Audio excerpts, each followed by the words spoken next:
You probably all know our next special guest, possibly from Reno Sweeney's.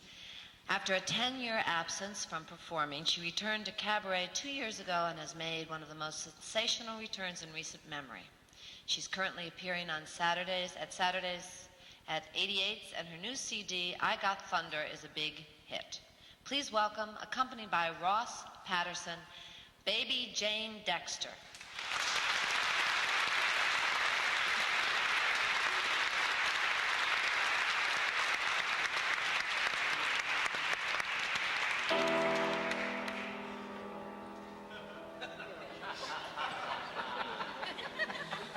It's an infantilism moment. Do that again. I put a spell on you because you're mine. You better stop the things that you're doing. Stop them. I ain't lying. No, I ain't gonna take none of your fooling around. Ain't gonna take none of your put me down. I put a spell on you because you're mine. I'm a mean, mean woman. Take him out of there. I never mean no man no good. It's the monitor, not you.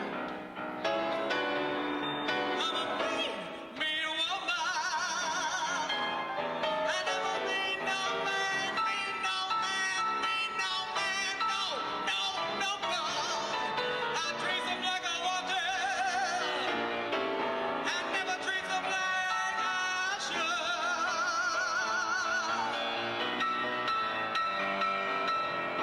I once had a daddy.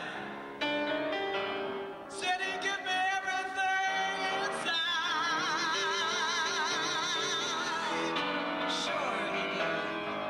I once had a daddy. Said he'd give me everything inside.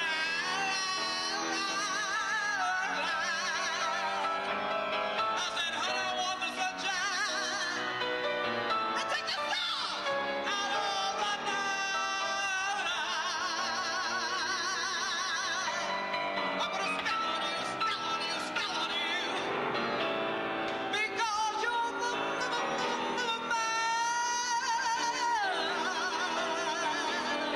You better stop the things that you're doing. Stop them. I ain't lying. No. I love you. Anyhow. And I don't care. 'Cause you're mine right now. I put a spell on you. Because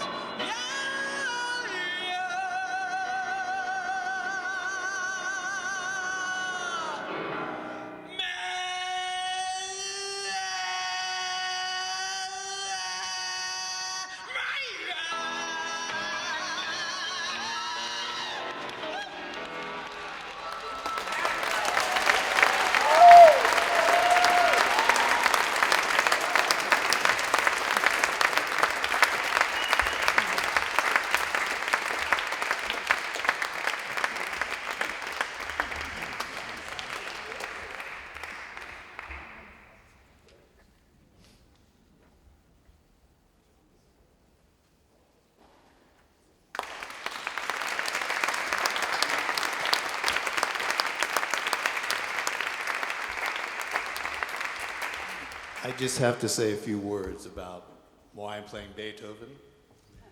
I don't really play Beethoven anymore, and Baby Jane never sang Beethoven. But in our early days, she came to rehearsal one day, and I happened to be playing this piece. And she said, "What is that? I really like that," I told her. And she said, "Great," and we rehearsed. A couple months later, she comes back and says, "Do you remember that piece I liked? Do you remember it?" And I said, "Yes." "Can you play some of it?" I said, "Well, it's rather long. I promise it's not that long, but I'll play bits of it," and I would, and she said, I love that. And time would pass, and she came back, and asked me to play it one more time. She said, you know what? I want you to play that at my funeral.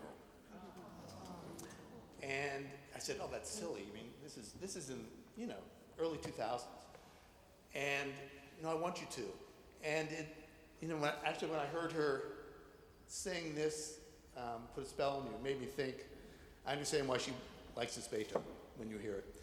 It's full of drama and big entrances and over the top and all that good stuff. And she would come back and I would play it every once in a while, and she would remind me to play it at her funeral. And here we are. And so I hope you're listening.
reappearing in my mind. You were right, and I was blind.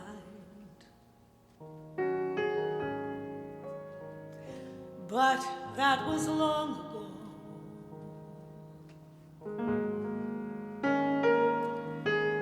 Now, do I ever cross your mind? Are your memories like mine?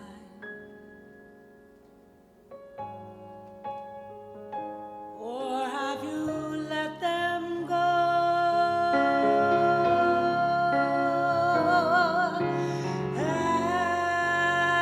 After all the loves I've lived through all these years, I've had to go so far without you. Now it's clear you were my favorite love. That was my favorite year.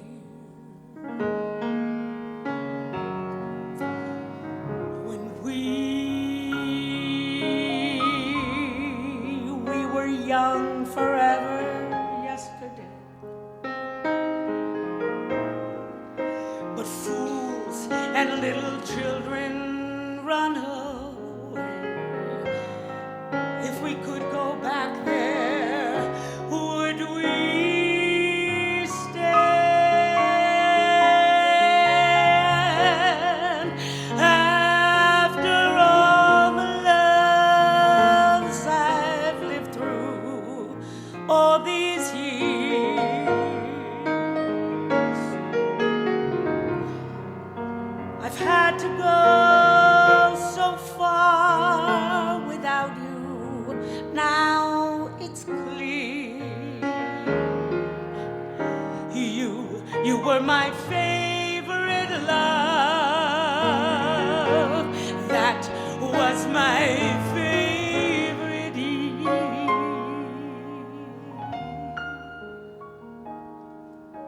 You were my favorite love. That was my favorite year.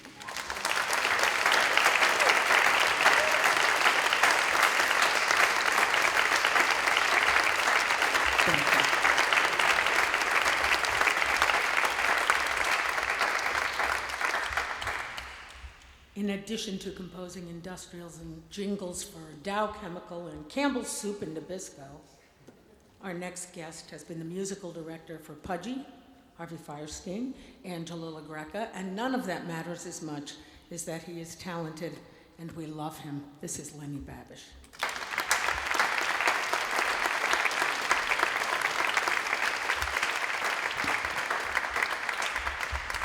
I think the thing I'll miss most about Baby Jane was her big heart. She had a big talent, but if you were ever in crisis or whatever, she would be on the phone with you, 2 in the morning, 3 in the morning, how you doing, this and that. I'll always remember her for that. So she made people feel good, whether she was on a stage or on the other end of the phone.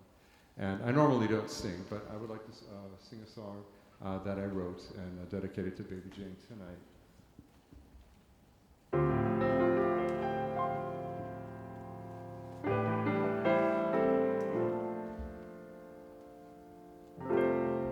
Time is all we have to see us through as life rolls by. May time be kind to you.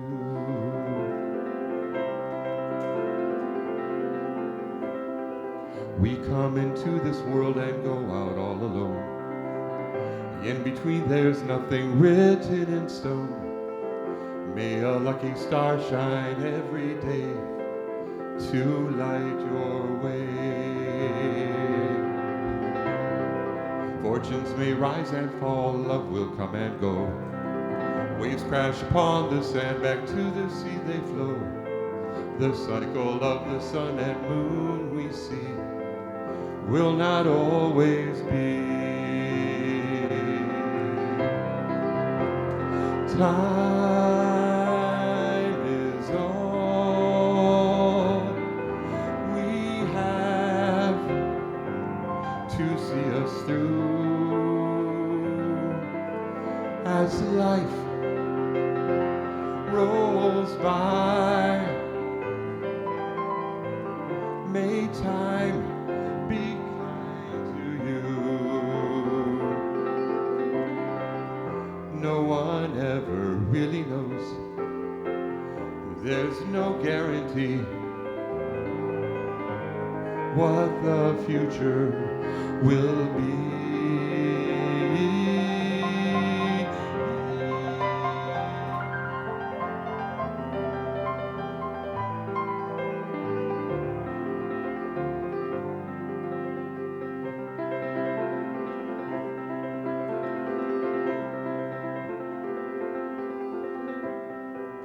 A baby learns to walk and soon is on its way. How many steps will there be till the final day? The ticking of the clock upon the wall waits for us all. Time is all we have to see us through as life rolls by. May time be kind to you. May time be kind to you.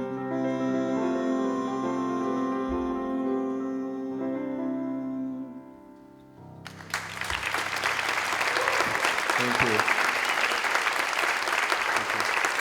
Now it's my pleasure to present your host for this evening, 6-time MAC Award-winning musical comedian and Emmy Award-winning TV producer, but best of all, my very, very close friend and mother of my goddaughter. Please welcome Angela LaGreca. It's Lenny Babbitt.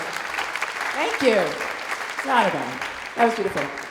So, yeah, people came from all over to be here. Atlanta, Alaska, Los Angeles, the Lower East Side, Jersey, Chelsea. All right, take it easy, Marianne. LaPinto had to get it in there. Take your time. Take your time. Keep going. Just shout it out. It's like let's play bingo. Like we're in Florida. 2-for-1 early bird dinner special. 2-for-1. Go ahead. Baby Jane. First of all.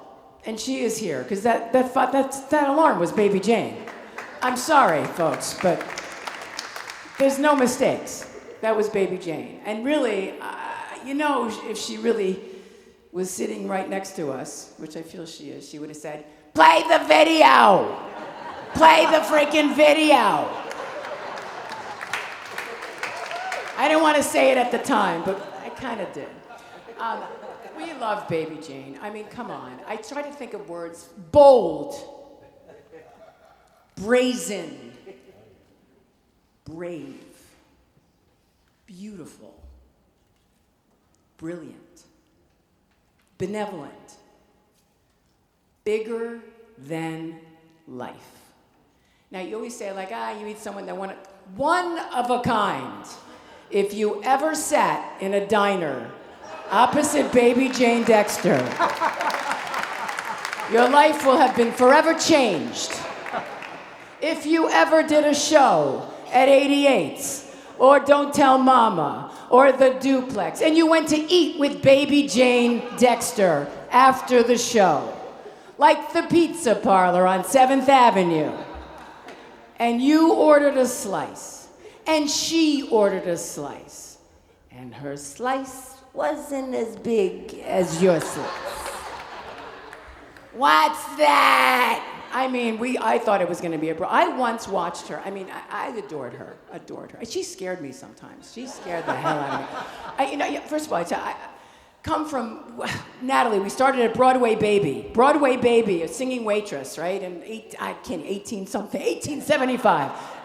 Cannonballs, they were fighting the war with cannonballs when we started. And I used to get yelled at because I would make the cheese fruit plate too plentiful. It was $7 at 88's, they had food. Anyway, and I remember when I moved from, with Baby Jane, I had the Tuesday night upstairs shift where I was a waitress. I loved it because I would not only would I get home with cash in my pocket, but I would get to watch 2 cabaret shows every week. And even when I went into TV and I had a nice career, I'm still having that, I guess, in television producing, I didn't want to give up that Tuesday night shift for anything.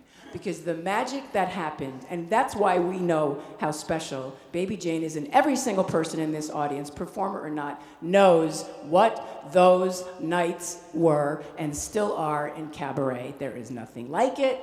Maybe you can't make money. It doesn't matter, okay? Priceless. We know those moments. And to her family, thank you for lending her to us for those times. I have to say, because, I mean, so the first time, I didn't know who Baby Jane Dexter was, right? All of a sudden I hear this foot stomping at the back of the room. Whoa, what the heck? It was like a roller coaster came in. But she was so, and there was times when you think like, what is she saying? But then I thought she knows better, because then she'd look at me and go, "This is not the real me. Who are you?" I once watched her take, because she just could, she had a big black leather burlap bag, or I don't know what the heck it was, at the 2002 Bistro Awards. She went up to the table. I don't know if you know this. Can I just say this? There was an unopened wheel of brie. Never forget this one. God bless you, Jim. She goes, "Nobody's gonna miss this." I mean, she took it like a javelin. She put it in her bag. Like a 78 RPM wreck. Nobody needs this anymore. She was amazing. Anyway. So what do you say to that? But she was brilliant, and you know that. And she had that way. I mean, she was so specific. And I remember she used to open for comics, and I was, I didn't have material when I first started. I was doing these parodies, what did I know? But she used to always laugh at my Cher impression, because I would get up there with this crazy wig and do stuff. And, when my daughter was born, I have this young daughter that I share. I actually changed my custody schedule. And John Hoagland, by the way, said, "Can you do this?" I said, "I have Ava that night, but I rarely change." But I'm like, I'm changing it. And my ex was very nice to, she has 2 moms. I don't know if you know this. I'm out now, by the way. I wasn't out all those years. Isn't that funny? I'm gay. Who knows? Even my parents were like, "Really? You're gay?" "Yeah, I am." So she has 2 kids. I have 2 kids. She has 2 mom and mommy. And she thinks she doesn't know. She's like, "Mom, well, you're gay, and mommy's gay, and Uncle Lenny's gay, and Uncle Saul's gay, and all the Republicans who are anti-LGBT are gay, and all the conversion therapists are gay, and is it just me and Grandma who aren't gay?" And I'm like, "Yeah, it's pretty much it, Ava. That's how it is, pretty much it." So anyway, what was I saying? I got off track. But John Hoagland, first of all, God bless him. Putting this together. I'm going to move it along because we have a lot of stuff to do. I know. Jose Luis on the harp, voice and face like an angel, by the way. Where are you? Beautiful. And we have a really beautiful program, and people from family, her family and friends, and obviously all these performers are going to perform. I just so much to say, and I miss her. We miss her. She did the very first Monday Night Madness show that I put together in 1996. 20 years later, I thought the world was crazy and that we had a dictator. I think it was Saddam Hussein. 20 years later, I decided to do the show again at Brandy's. Nothing had changed. Except we just had a different dictator. And she did that show at Brandy's. She had a walker, and she did it, and she was amazing. So God bless Baby Jane, really. And she had a great appetite for life, right? My mother used to say, life is short, art is long. So the CDs that you record, the videos, even your little FaceTime videos, whatever it is, they last. music lasts. Or life, we never know. What do we know? But she had an appetite for life. So with that in mind, I'm just going to try to sing this. Clearly not the way she could. I'll do it as Cher, just because it would make her laugh. I hope you sing along. A little man walked up and down.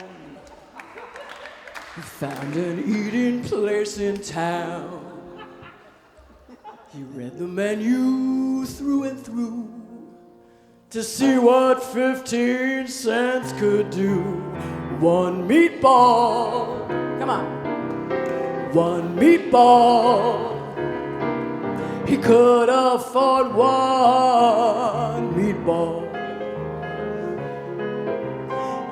Told the waiter near at hand the simple dinner he had planned. The guests were startled, one and all, to hear the waiter loudly call, one meatball. Let me hear you, come on. One meatball. This here gent wants one meatball. The little man felt ill at ease. Some bread, sir, if you please. The waiter hollered down the hall, you get no bread with one meatball. One meatball, come on. One meatball. You get no bread with one meatball. The little man felt very bad. One meatball was all he had. And in his dreams, he hears that call. You get no bread with one meatball. One meatball. Ow, meatball. You get no bread with one meatball. What, no cheese? All right. Hey, kids. Oh, Lord. So yes, I met Baby Jane. Actually, the first time I met Baby Jane was at a club that no longer exists, shocking, on Hudson with Lenny. Lenny was playing for Baby Jane, and Craig Pomerantz and his lovely husband took me and said, you have to see Baby Jane Dexter. And they were so right. And I fell madly in love because she sang the verse to everything. And then I was lucky enough to follow her at 88's. I had the 11 o'clock show after Baby Jane's 7 and 9, or whatever it was. So that usually meant that I went on at midnight. And she had more to do, so she wasn't done. And but we spent a lot of time in that dressing room, and she was so kind. And once she discovered that I was an Abby Lincoln fan, then I was really okay. So then I became the kid, or doll, or Nat. And I usually don't like people to call me Nat until I know them for a while, but with her, it just seemed right. So she gave me a lot of advice, most of which I have followed to the letter because she scared me too. And I thought this song, this Abby Lincoln song, would be perfect because it has advice in it. Sort of, I think, the way Baby Jane approached life, the way I try to.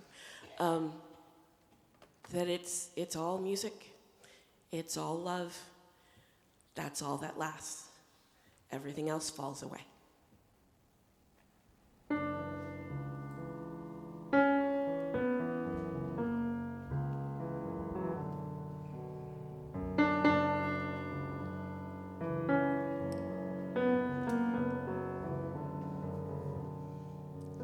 I think about the life I live, a figure made of clay, and think about the things I've lost, the things I gave away.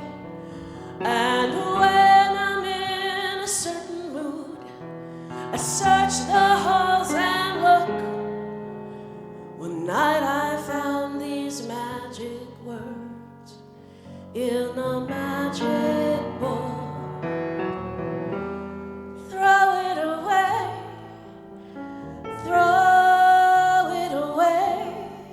Give your love, live your life each and every day. And to keep your hands wide open, let the sun shine through. For you can never lose a thing if it belongs to you. There's a hand that rocks the cradle and a hand to help us stand, with a gentle kind of motion as it moves across the land. And the hands unclenched and open, gifts of joy and love they bring. So keep your hands wide open if you're needing anything. Throw it away, throw it away. Give your love, live your life each and every day. And to keep your hands wide open, let the sun shine through. For you can never lose a thing if it belongs to you.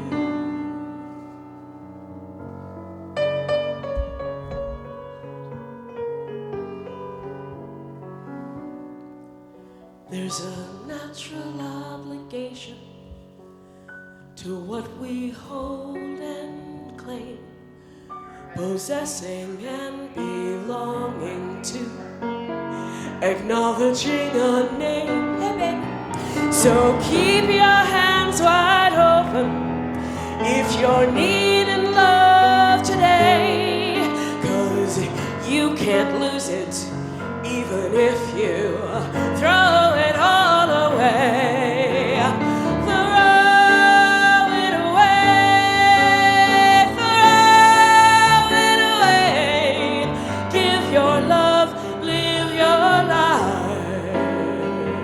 Each and every day, and to keep your hands wide open, let the sun shine through. For you can never lose a thing if it belongs to you. For you can never lose a thing if it belongs to you.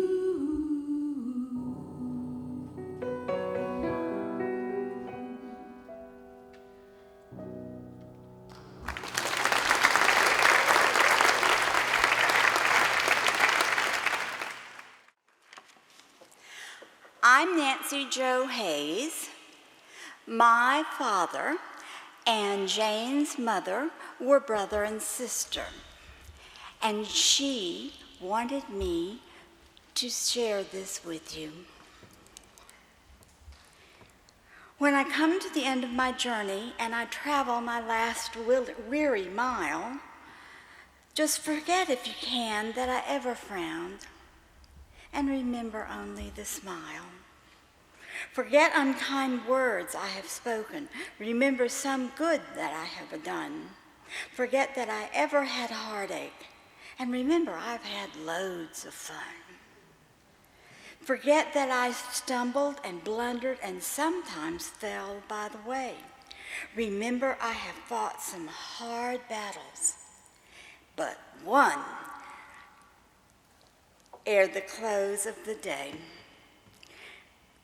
Then forget to grieve for my going.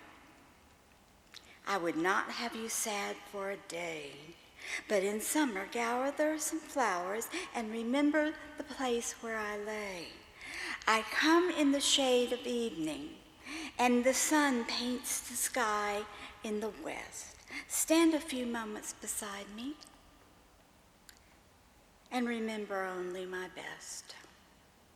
Thank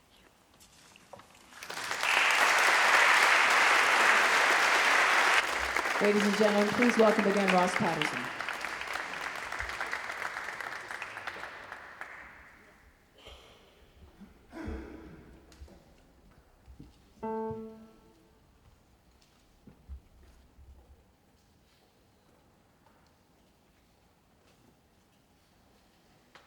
There's no place in this world where I'll belong when I'm gone. And I won't know the right from the wrong when I'm gone. And you won't find me singing on this song when I'm gone. So I guess I'll have to do it while I'm here.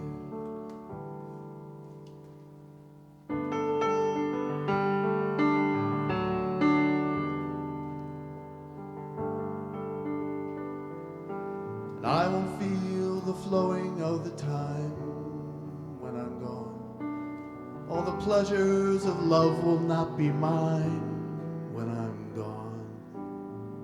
My pen won't pour a lyric line when I'm gone. I guess I'll have to do it while I'm here.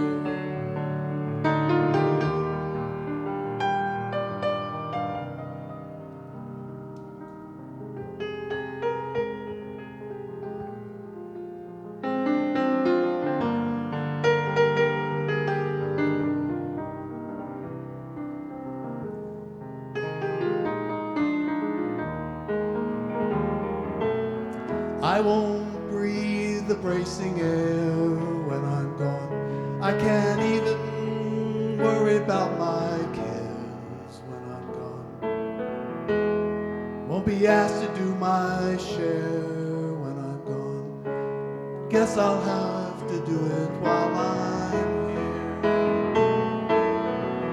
I won't be running from the rain when I'm gone. I can't even suffer from the pain when I'm gone. Can't say who's to praise and who's to blame when I'm gone. Guess I'll have to do it while I'm here.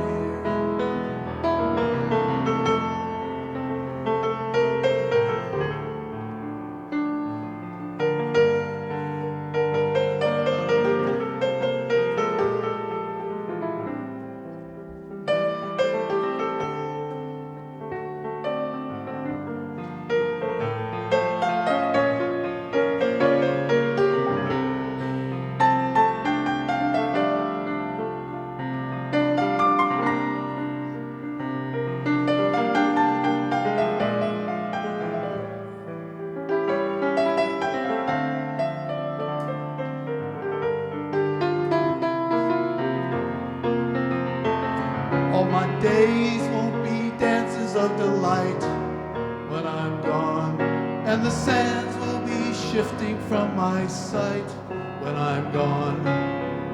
Can't add my name to the fight when I'm gone, so I guess I'll have to do it while I'm here.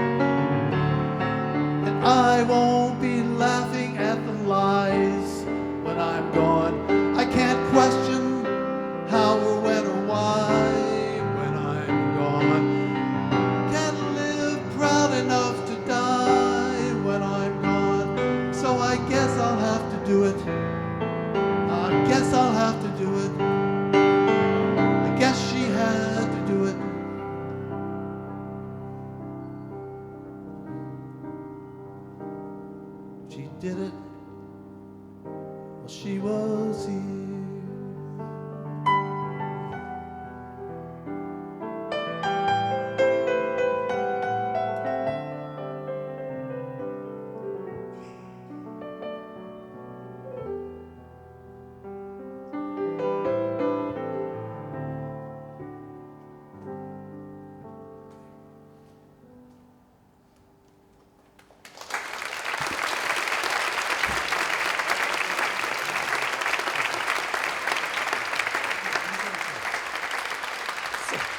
Beautiful.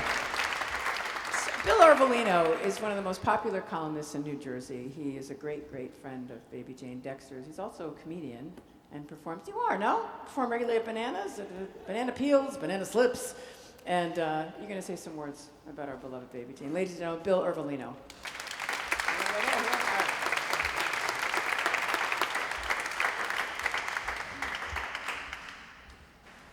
Actually, there's a mistake in the program. It should say Bill Orvolino from a distance.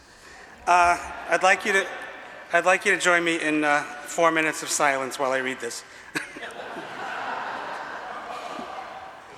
4 minutes means I can't tell you about all the Christmases and Christmas Eves we spent together, exchanging gifts on the Long Island Expressway on the way to our mother's house, the gazillion movies we watched at my house and argued about, or the time at the Cafe Carlisle when she became so annoyed about having to move her chair forward so people could pass that she angrily moved it backward and almost sliced Sarah Jessica Parker in half. We call that bisects in the city. It means I can't tell you about the time I gave her I've Got Thunder CD to Mike Berniger and Cy Coleman and said, you guys should work with this kid. And then a few days later, Mike called and said, I want to work with that kid. She and Mike did work together. I was in the studio with them when they began, and I wish that project had been completed, although I did draw a cover for it. It was a picture of Baby Jane, and the title was Big Loud Woman. 4 minutes means I can't tell you about the hours we spent together at her mother's bedside at the actor's home, and the hours I spent years later at Baby Jane's bedside, holding her hand and pleading with her to get better. We were introduced by my good friend Bob Harrington after I had gone to the record. Bob reluctantly began writing about cabaret for my magazine Nightlife in 1981. Bob had told me no one cares about cabaret, I'd rather write about comedy. And I said, Bob, I don't care about comedy, I'd rather have cabaret. 4 years later, Bob was writing about cabaret for Backstage in the New York Post, and I was at the New York Post and Backstage writing about comedy. In the 80s and early 90s, Bob and I talked on the phone almost every night. After Bob died, Baby Jane and I talked on the phone almost every night. We laughed, we shared gossip, and we fought. I have never hung up a phone on anyone as many times as I hung the phone up on Baby Jane Dexter. She was cabaret royalty and a royal... Yes. At Bob's suggestion, I went to see her comeback engagement at 88's. I guess this was 91. And every engagement after that except for one. I loved her taste in music, and she always urged me to suggest songs for her. On one weekend visit to my home in New Jersey, I played her 3 songs I really wanted her to do. The first one was Loves Me Like a Rock, which she never sang. The next one was How Can I Be Sure, which she did. And the third was Everybody Hurts.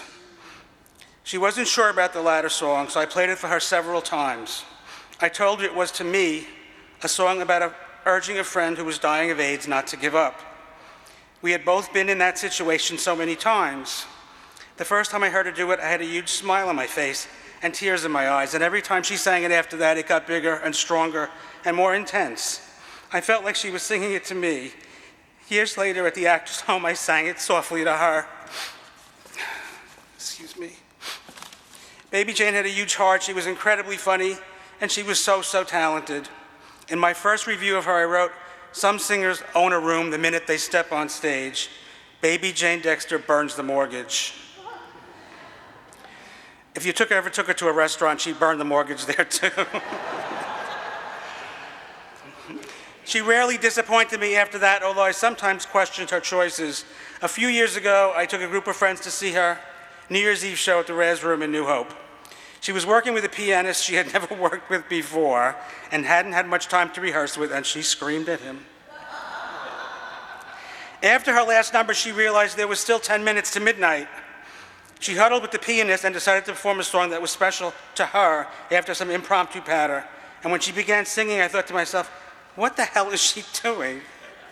After 12, she came to my table and asked what I thought of the show. I said, you do realize you just counted down the new year to 15 ugly minutes at the bottom of hell.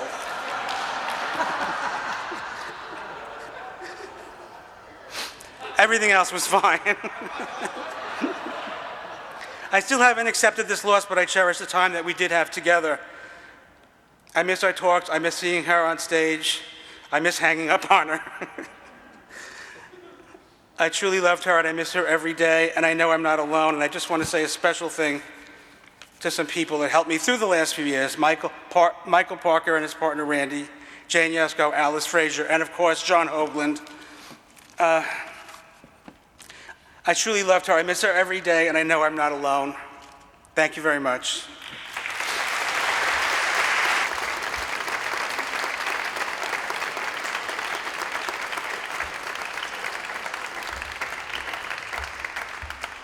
You getting ready?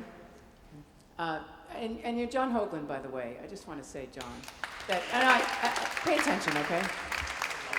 I don't know if this is a backhanded compliment, but really nobody does an obituary like you. I don't know how to say it. I mean, this month, actually, 5 years ago, I was diagnosed with it. We were talking, everybody came in with their ailments, right? We're all showing our scars. We haven't seen each other in a long time. And I was diagnosed with an early stage aggressive breast cancer. And here I am, 5 years. Great. Yeah, thank you. Well, that's a cheap little plus. And everybody here has had something, really. But I remember thinking at the time, if I die, maybe John Hoagland will write my obituary. And that's what got me through. I have to say. No, I'm kidding. No. Anyway, that's not a good intro to you, but it was fun. You'll take it. First of all, Julie Gold is not only a Bistro Award winner and a MAC Award winner. Not many people can say they're a Grammy Award winner, okay? And it's deserved. As a former fashion police for the Star magazine, I'd like to say that you also matched the cushions here tonight, and I think that that's very... come up and sit down. Come sit down. Ladies and gentlemen, this is Julie Gold, who's talented and hilarious.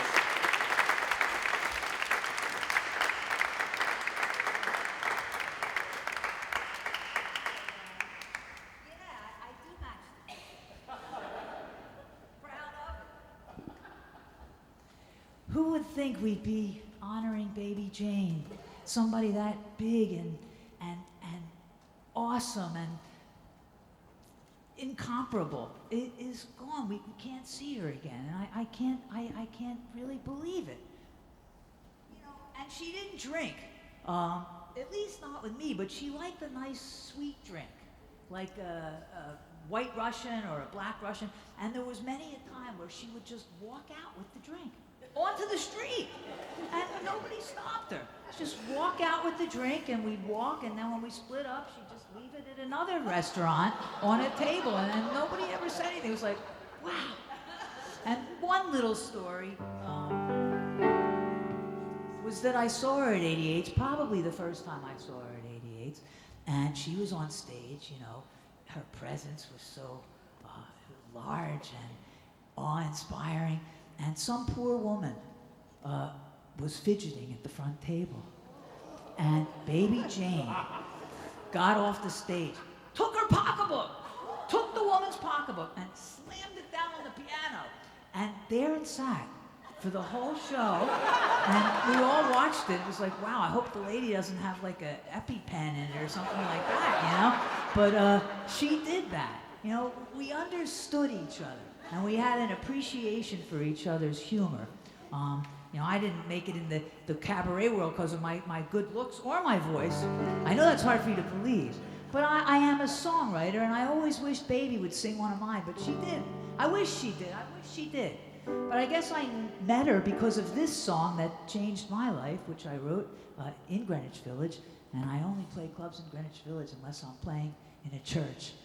In my favorite skyscraper, for Baby Jane, Dexter, the one, the only, the unforgettable.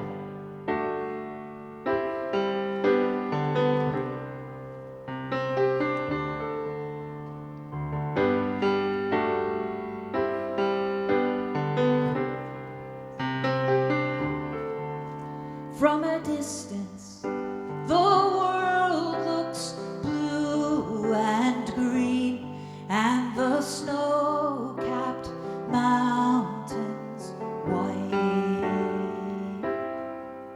From a distance, the ocean meets the stream, and the eagle takes to fly. From a distance,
marching in a common band, playing songs of hope, playing songs of peace. They're the songs of every man. God is watching us. God is watching us. God is watching us from a distance.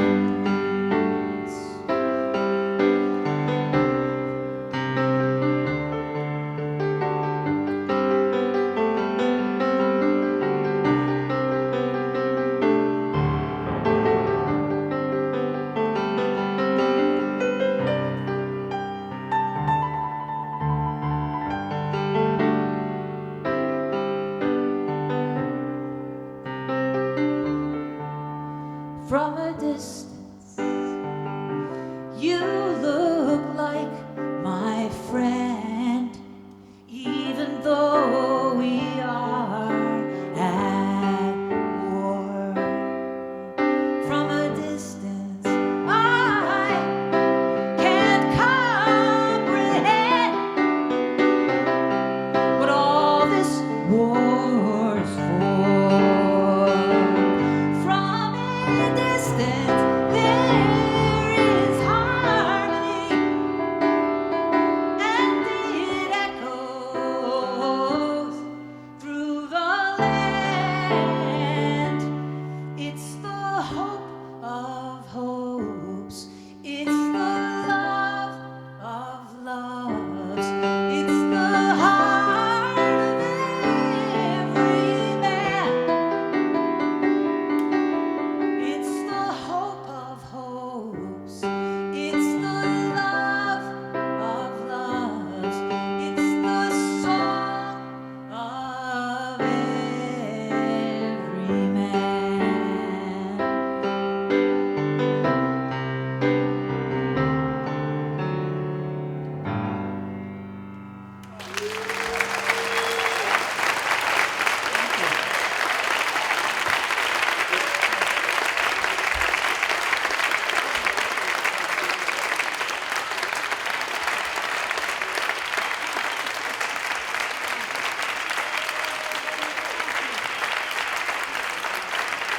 Thank you. We're in a house of God to sing the praises of Baby Jane Dexter, and we're all lucky that we knew her. We share that, our beautiful cabaret community. And it's my distinct pleasure to welcome our next honored guest, great songwriter and singer, great interpreter of songs, and beloved in our cabaret community. So please welcome the one and only Tom Anderson.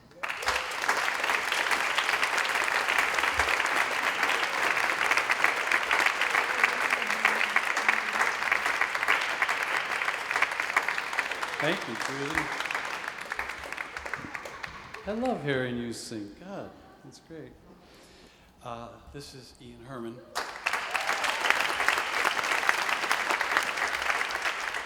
Baby Jane, you walk into a club, there could be 1,000 people there, and all of a sudden you hear, Tom! And it just booms. It just booms. It's like, Baby Jane is in the house.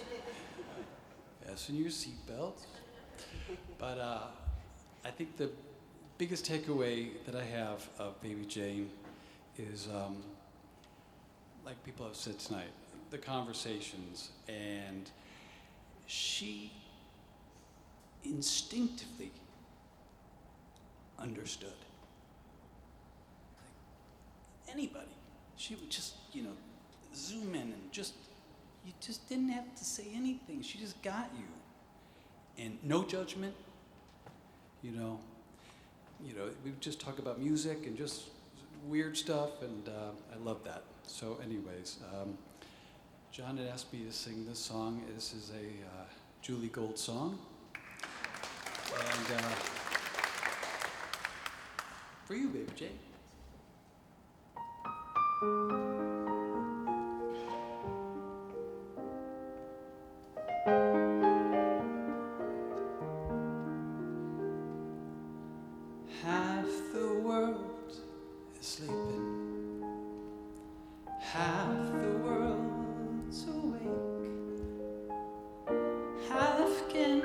hear their hearts beat, half just hear them break. I am but a traveler, been most everywhere. Ask me what you want to know. What a journey this has been, and the end is not in sight, but the stars are out tonight, and they're bound to guide my way. When they're shining on my life, I can see a better day, but I won't let the darkness in. What a journey this has been. I have been to sorrow, I have been to bliss. Where I'll be tomorrow, I can only guess. Through the darkest desert, through the deepest snow, forward, always forward I go. What a journey this has been, and the end is not in sight, 'cause the stars are out tonight, and they're bound to guide my way. When they're shining on my life, I can see a better day, but I won't let the darkness in. What a journey it has been. Forward, always forward, onward, always up, catching every drop of hope in my empty cup. What a journey this has been, and the end is not in sight, 'cause the stars are out tonight, and they're bound to guide my way. When they're shining on my life, I can see a better day, but I won't let the darkness in. What a journey this, thank you, Baby Jane, has been.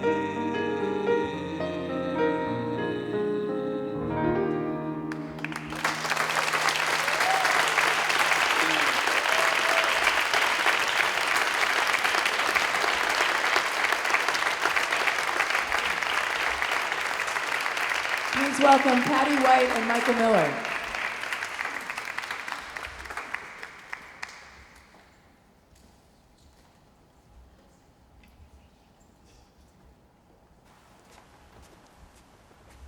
I'm Michael Miller, but I guess you figured that out.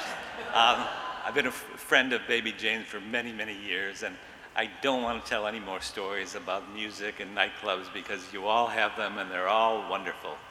But there's one story that I particularly remember about Baby Jane.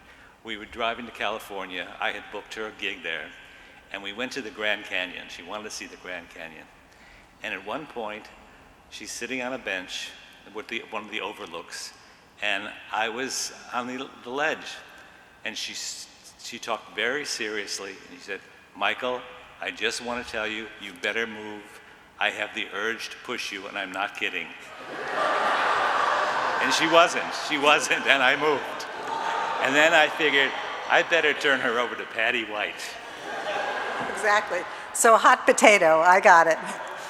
Actually, it started, Michael called me when I had first moved to New York and met him. He worked at CBS Records, and I worked for CBS News.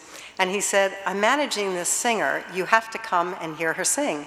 And so my roommate, who also worked with him at CBS Records, the two of us jumped in a cab and we said, let's go. And she said, where is she playing?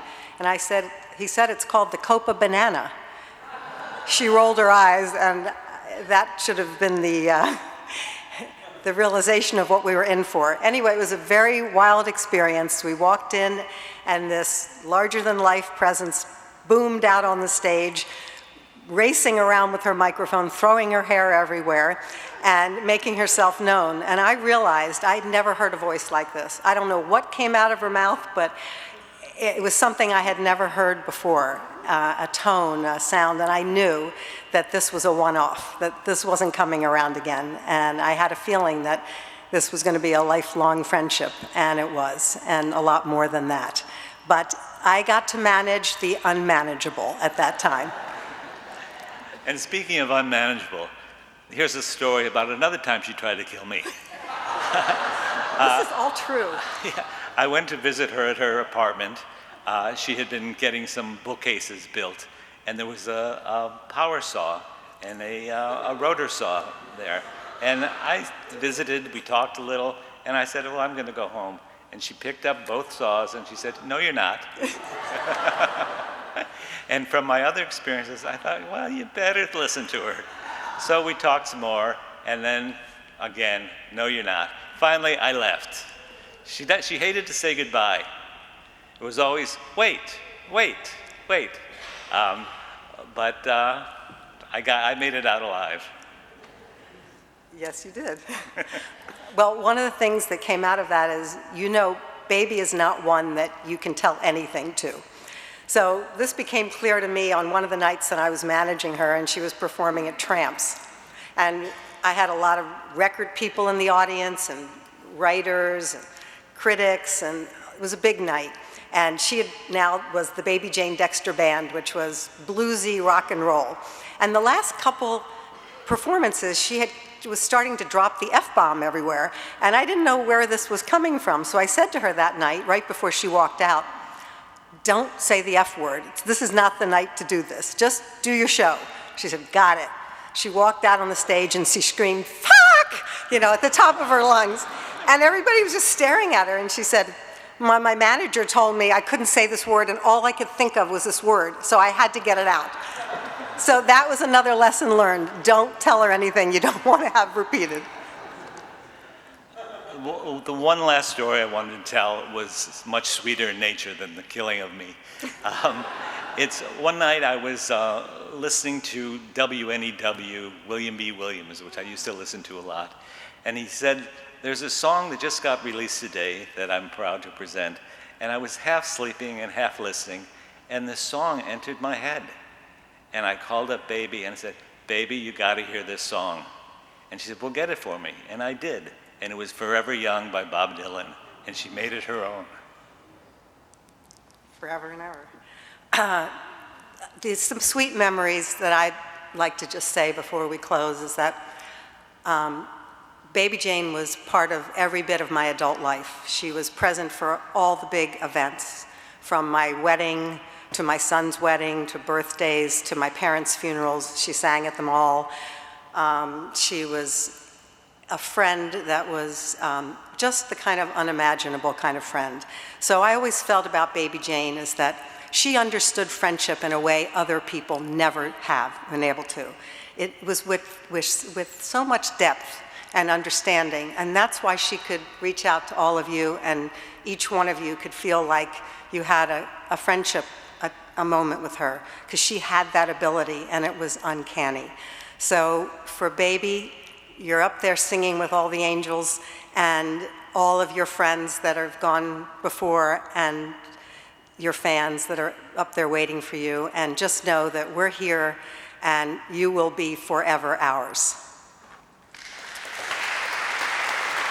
My last thought is about how much I admired Baby and how I saw her in situations and how she could walk into a room and get everyone's attention.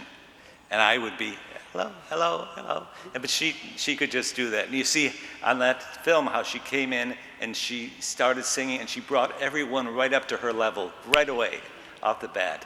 And she was like that.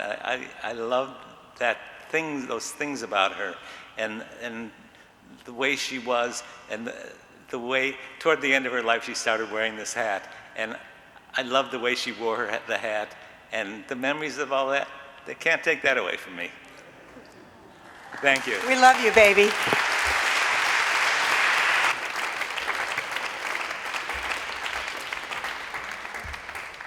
That's great. When I remember Mary Foster Conklin always had that smoky, sexy voice, and she's using it, well, putting it to good use, I think.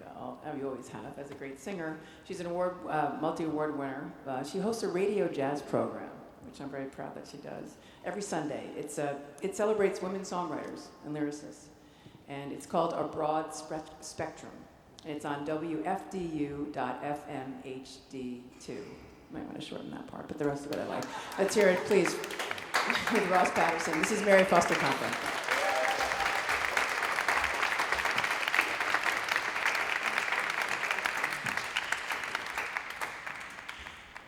It's such a privilege to be able to get together and offer up our musical bouquets to our friend.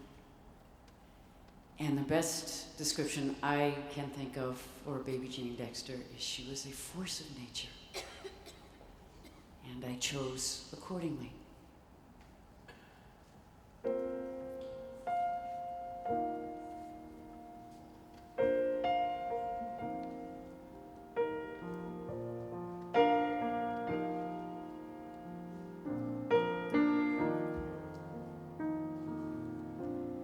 You can never hold back spring.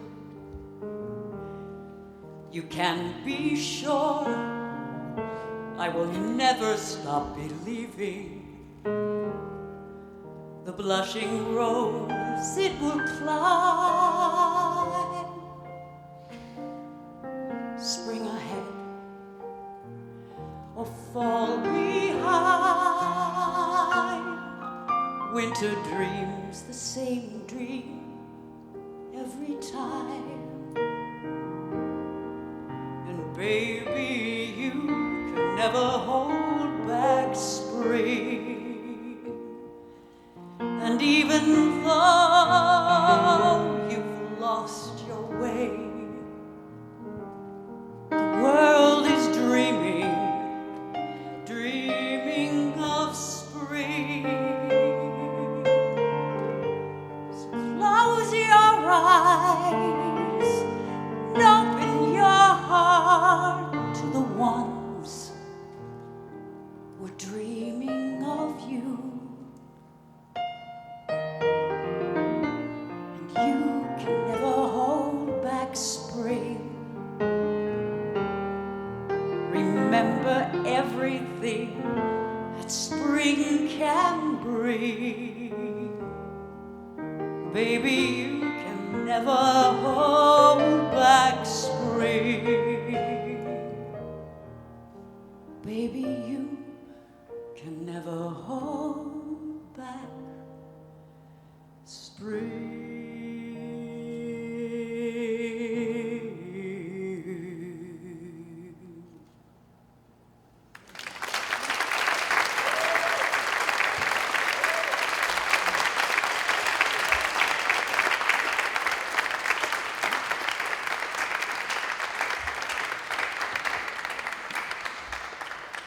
Just a little talent in the room, that's what's going on.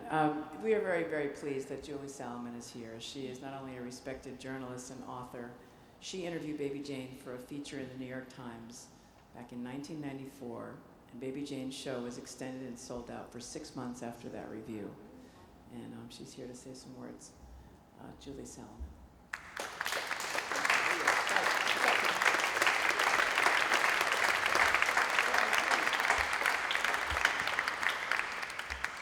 So I went to see Baby Jane Dexter at 88, and she was doing Big Bad and Blue. And at the time, can you hear me? At the time, I was writing a lot of articles in the Times for a feature piece called At Lunch With. It was in the food section. And it was a great gig because basically you just went out to lunch with somebody who was interesting. You ate for an hour or two, they talked, and then you went home and wrote the article. My kids were really little, then it was perfect, no-brainer, easy peasy. So when I heard Baby Jane do Big Bad and Blue, I thought this is perfect. So after the show, I went up to her because I was going to ask her if she would like to do this. And there were a lot of people milling around, and she was kind of ignoring me. And she looked at me, she said, what do you want? I said, I'm a writer. And then she goes, and finally then I'm waiting, and she says, what do you want? And I said, well, I'm thinking of doing something for the New York Times. All of a sudden she took everybody in front of me and put them aside. They all fell on the ground. She said, come here.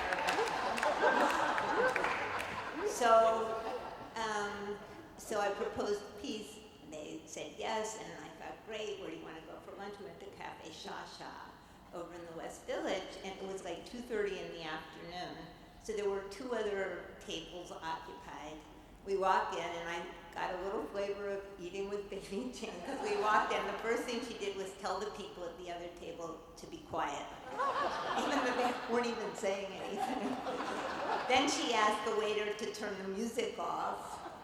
And then, okay, 1 hour went by, that's the normal time, 2 hours, 3 hours, 4 hours, 5 hours of lunch. But it was incredible. It was all really entertaining, and I thought, this is perfect. I have enough for 5 at lunch with. I said goodbye, we had exchanged phone numbers. I get home. About 2 hours later, I get a call from Baby Jane. She says, I had some thoughts. So she said, where do you live? So I gave her my address. A few hours later, she shows up holding 10 single-space type pages of addendum. So that's about 5,000 words. My article was like 1,000 words. But I have to say, it really exemplified Baby Jane because the article was really great because she was great. I just basically had to like regurgitate what she had said and done, and I observed her, and it was wonderful. So I think like everybody in this room, once you were exposed to Baby Jane, I became a fan. For the next 20 many years, every time she performed in New York, my husband and I went to see her. My kids were at the cabaret before they started kindergarten watching Baby Jane. And then when they had their bar and bat mitzvah, she sang Forever Young for them. And so she became part of our family. But also, the part of Baby Jane that we've only touched on a little tonight, I'm very involved with a homeless organization called BRC. And Baby Jane over the years performed many times. She performed at the gala, so that's fun, you know, big fancy room to raise money. But she also performed for the people who were clients at the BRC, and I have this really powerful memory of a Valentine's Day lunch for a group of women who were homeless. And she sang Everybody Hurts. And it was one of the most moving experiences of my life. And I think that part of Baby Jane, that she really touched people's souls in such a profound way. And I think I realized that more in the last years of her life, in her last performances, when her voice wasn't the voice that we saw up there, and she'd gotten thin-ish, and she was weak, and she wasn't the same Baby Jane, but she still got up there and performed. And I remember the first time we went to one of those shows when she was in this more weakened condition, I was really nervous. I thought, is this going to be like a cringeworthy experience, because is somebody performing past their sell-by date? And she performed a show that was unbelievably moving, and each subsequent show was more and more moving because she adjusted to her situation. When she had to go up with a walker, when she had to do, she didn't try to be what she had been. She was now who she was in that moment. And to me, those shows were such an act of courage, because she said to people in the audience, you can change, but you're still a valuable person and you still have a great gift to give. And so I think for all of us, for me, losing that gift is just a really awful experience, and I really want to thank everybody tonight. This has been an incredible experience to be here. So, Baby Jane, thank you.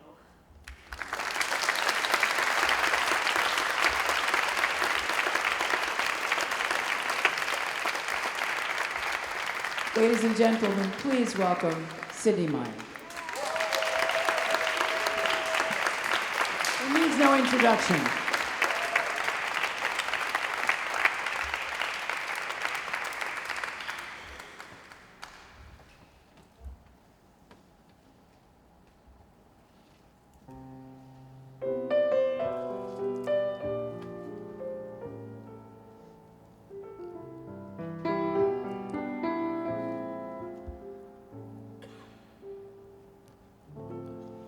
Look at the way the moon behaves. Look at the way she paints a silver ribbon on the waves. One thing I've learned and I'll share with you. Nothing is too wonderful to be true. Each moment opens like a flower. The age of miracles comes every hour on the hour.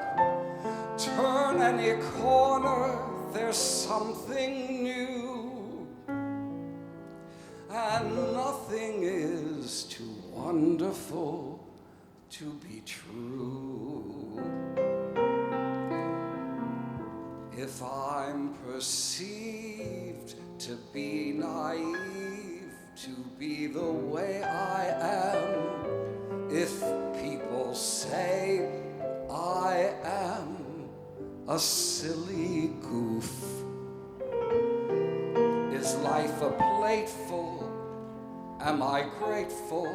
Every day I am. It's an amazing world in which we live, and I've got living proof. Look at the way the moon behaves. Look at the way she paints a silver ribbon on the waves, leading directly to me and you. And nothing is too wonderful to be true. And when it seems your hopes and dreams are on the run again, bad luck has won again, and it won't stop. The clouds will part and you will start to see the sun again, and life's a ball. You're standing tall. You found your way back to the top.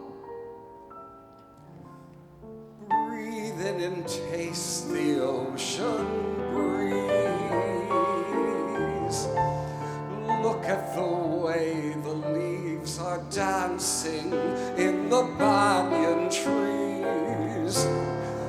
Listen to what they are singing to you. Nothing is too wonderful. Nothing is too wonderful. Nothing is too wonderful to be true.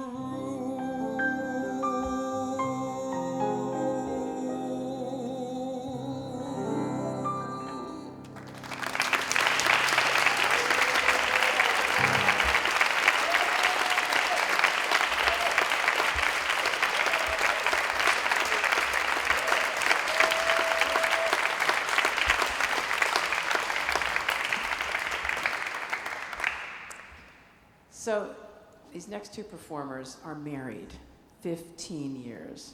And I gotta hand it to you, Barbara Fasano. That is one way to reduce the cost of producing a cabaret show. I have to tell you, get Eric Comstock to marry you.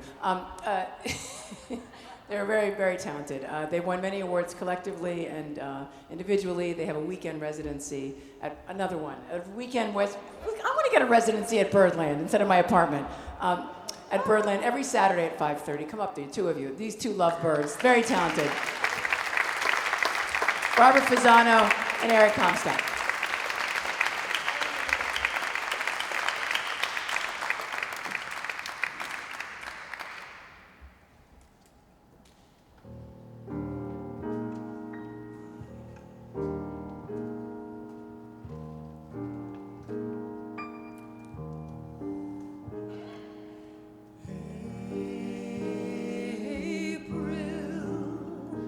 Come she will, when streams are ripe and swelled with rain. May she will stay, resting in my arms again.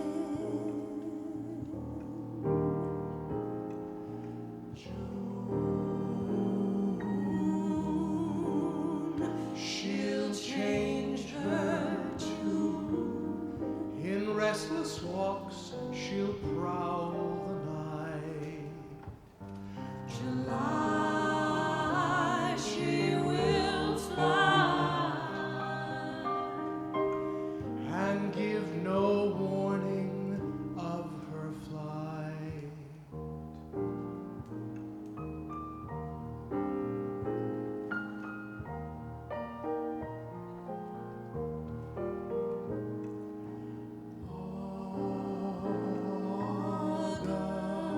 August, die she must. The autumn winds blow chilly and cold. September I'll remember. A love once new has now grown.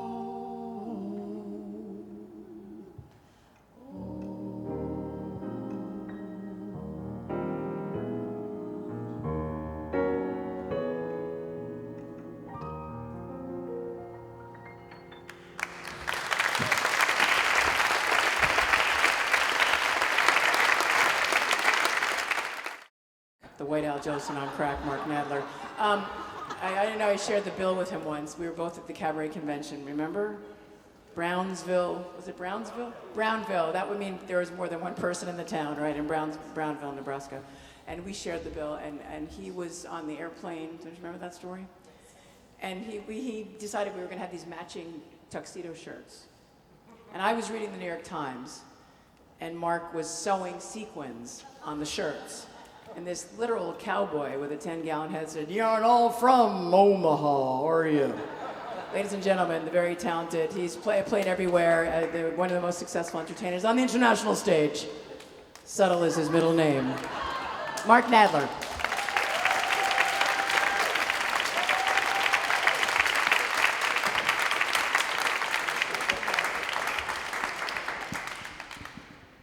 I honestly was always so genuinely honored whenever Baby Jane would come to see me perform. And toward the end of her life, when she didn't quite have the strength to come by herself, Alice Fraser always used to come with her. Alice made it possible for me to have that honor of singing for Baby Jane and performing for Baby Jane. I had this dream, and I told her, and we were going to do it, that Baby and I were going to do a show together called Less is More.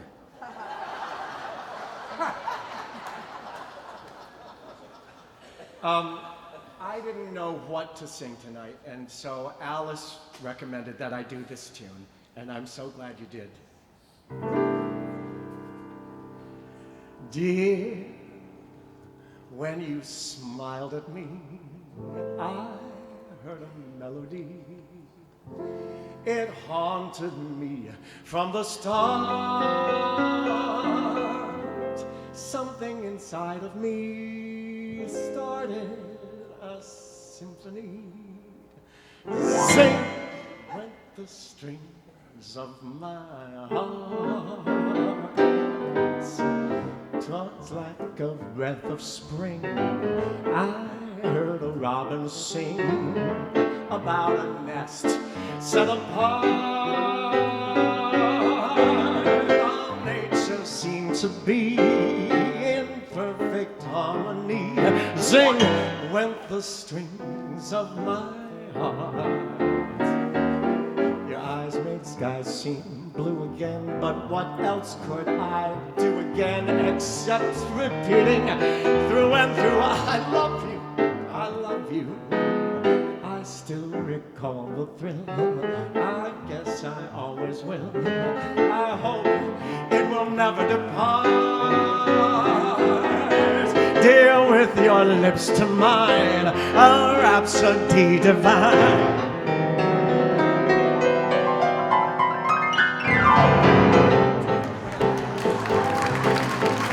Dear, when you smiled at me, I heard a symphony. It haunted me from the start. Something inside of me started a symphony. Sing went the strings of my heart. It really was like a breath of spring. I heard a robin sing about some nest set apart. Oh, nature seemed to be in perfect harmony. Sing with the strings of my heart. Your eyes made skies seem blue again. What else could I do again but keep repeating through and through, I love you. I hope it will never depart. Dear, with your lips divine, the rhapsody divine, sing, sing, sing, sing, with the strings of my heart.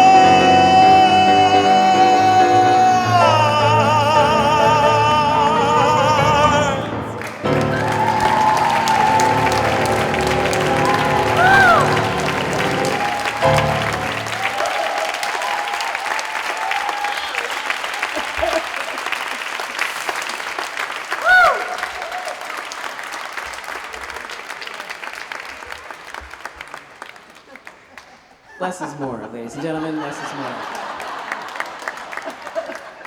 Mark Nadler.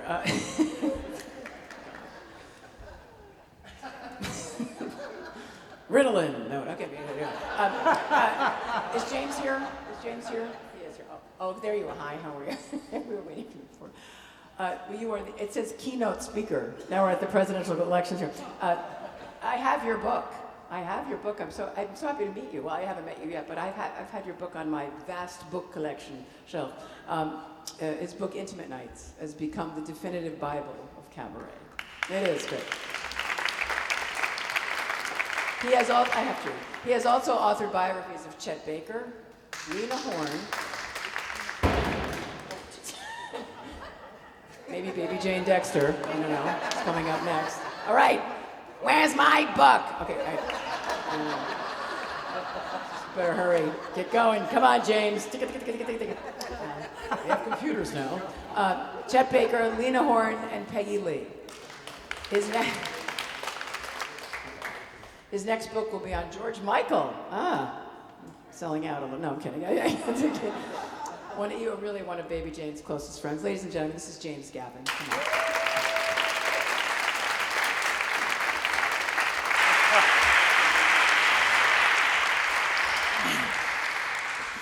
Last night, I pulled out a cassette tape that I hadn't touched in probably almost 30 years. It was recorded on the night before New Year's Eve. 10:30 p.m., 1990 at 88's. I had gotten a postcard in the mail that said that Baby Jane Dexter would be doing 2 shows, one brunch show and one really late show in December. And I got very excited because I had written about her in the book that Angela mentioned, and I knew about her history, and I thought I better go to this. She may never do this again. So there I was at 10:30, and that was my entry into the messy, hilarious, contradictory, tortured, and never boring life of a true diamond in the rough, Baby Jane Dexter. There was nothing tentative about her that night, despite the fact that these were the first full shows that she had done in 9 years. She was the Baby Jane Dexter we all know, full steam, the friendly lioness who would explode into the powerful and mighty Oz. In between songs, it was all there, the madly rambling, daffy, wildly digressive chit-chat, and at certain points during which she would say, "Where am I? Am I anywhere?" That night she said, "My apartment is sort of like a tribute to the Collier brothers." And famously she said, "Humor is based on pain and I'm the pain part." Early in the show, no more than 10 minutes into the show, she produced a basket, like a Red Riding Hood basket, that was filled with Reese's Peanut Butter Cups and Hershey's Kisses.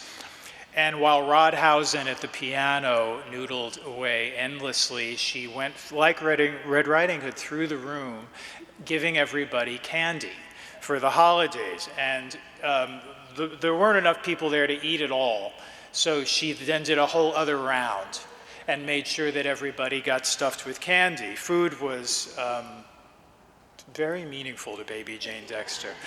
But I noticed that she could switch that wackiness off like a light switch, and she sang that night a song you've all heard her sing many times called "Love Hurts," that had been a hit for the Everly Brothers in the early 60s.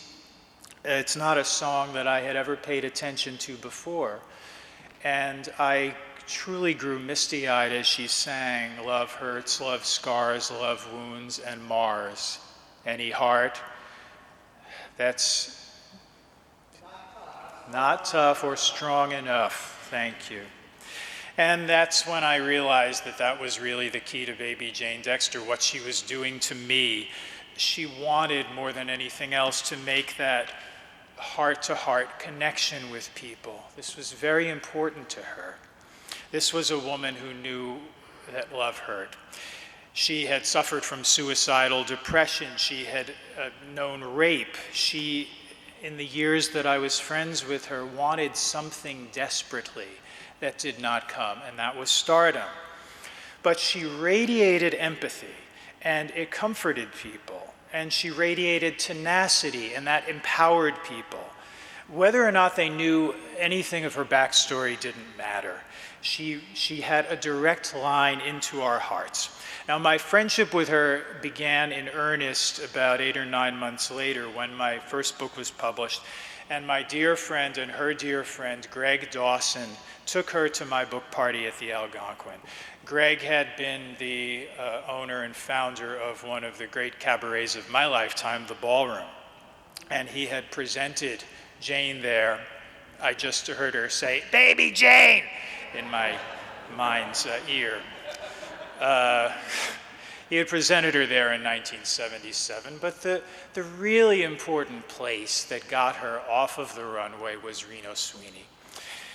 And that happened in 1973, and I took something off my wall, as a matter of fact, and it's this. This is the 1973 poster of Baby Jane Dexter at Reno Sweeney.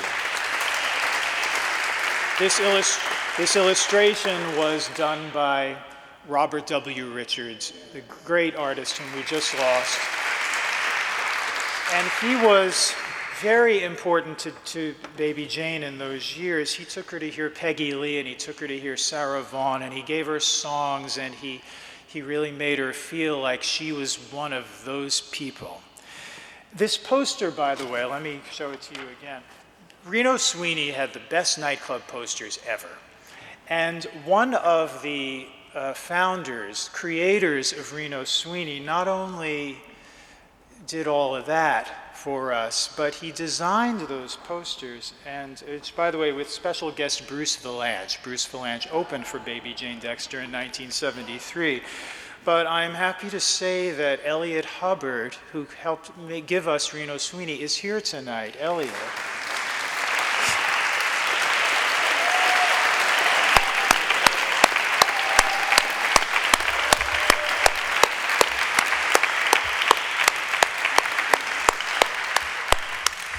So there was something that Greg assembled and gave me called the Ballroom Scrapbook, and it contained all of the ballroom press, and God, there was so many places writing about cabaret in those days. And there was so much press about Baby Jane that announced her as a real comer. She was one of a number of female cabaret artists primarily who in those years were really on the brink of something. People were predicting big things for them, a big record deal, just some kind of a big breakthrough. And that, for most of them, didn't happen. And for Baby Jane, that didn't quite happen. And by 1980-81, she was very discouraged.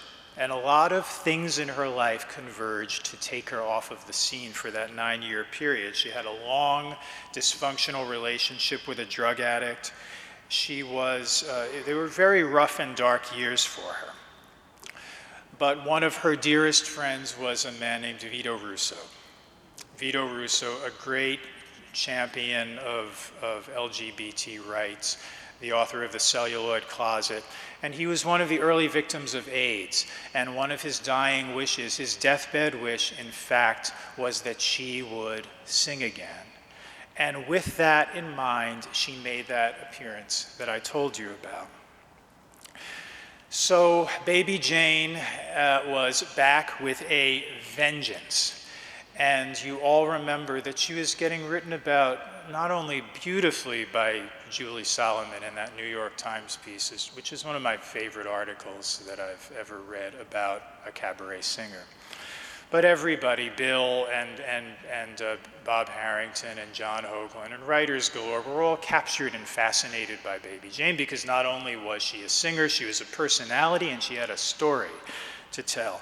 And so Jane really wanted to become big. She wanted that record deal. She wanted to pick up where she had left off. And that became, I felt that everything that she was doing was, in her mind, hopefully leading up to making that big leap. But history repeated itself, and that was, again, not to be. Around the late 90s, she met a well-known record producer from the past, who I was around for all of this, who basically promised her the moon. And she got her hopes, allowed her hopes to get pushed way up, that this was going to sell to Bruce Lundvall at Blue Note or to some big major label. And it was all to be based on a 4-song demo that to this day I've never heard because she was never happy with it and she would never let me hear it. There was a song on that demo I know that I heard her sing at Carnegie Recital Hall or Weill Recital Hall called Your Eyes Are Soulful. And before I die, I would really like to hear that never issued, never heard studio recording of that song.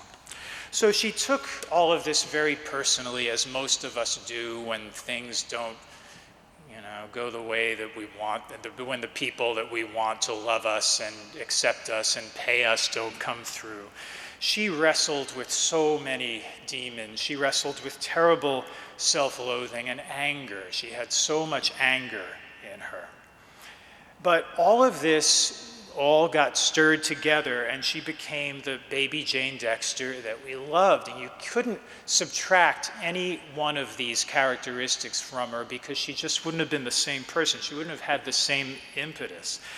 So as Lenny mentioned earlier, the late night calls, which for me were many and would be about between 1 and 3 or 4 in the morning. And I would say, "How are you?" And she would say, "I'm big." This is after all the years I'd known her, she was still doing her shtick on me.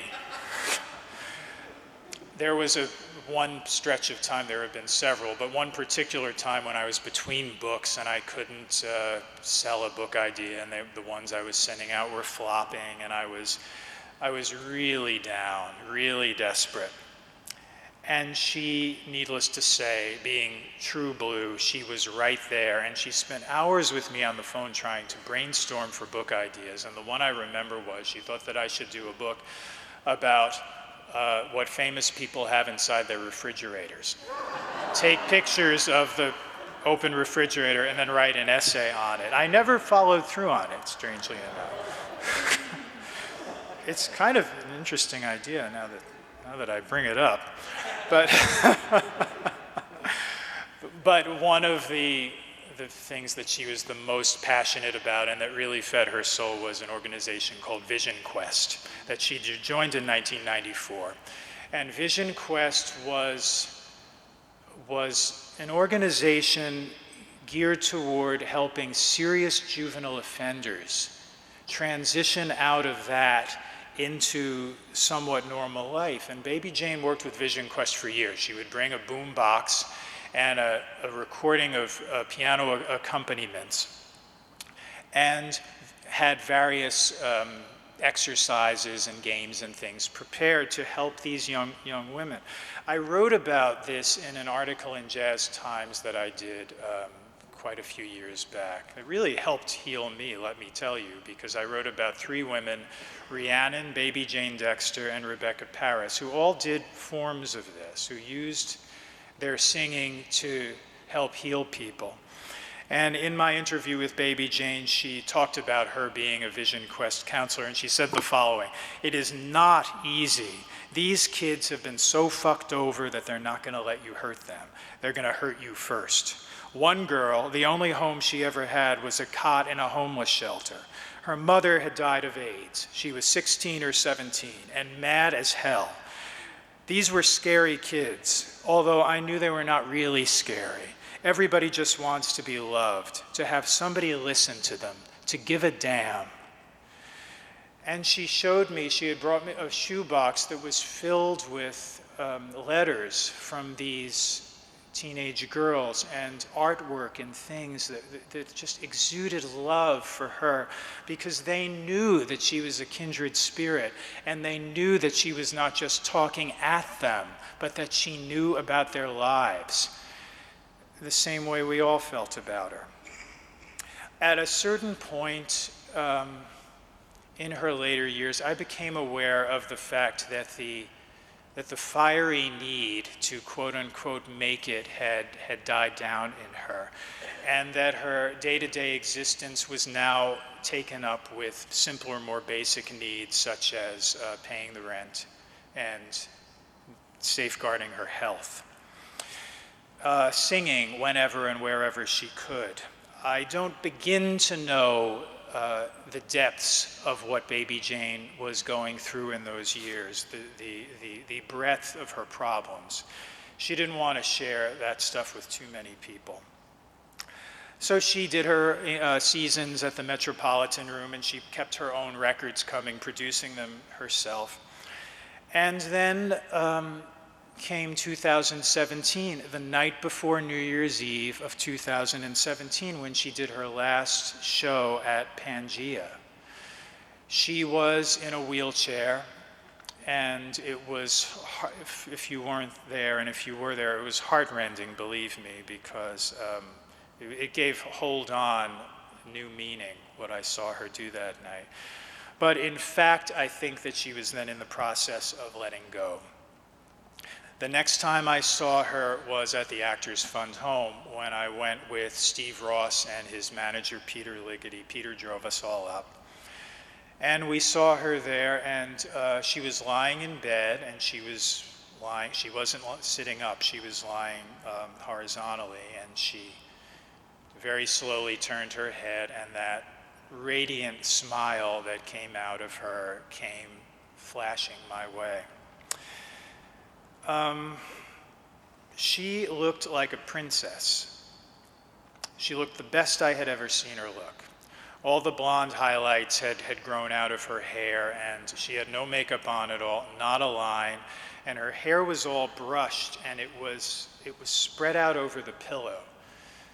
And it's very often those last meetings are not the way we ever want to remember somebody, but that is the way I always want to remember her looking. We stayed for an hour.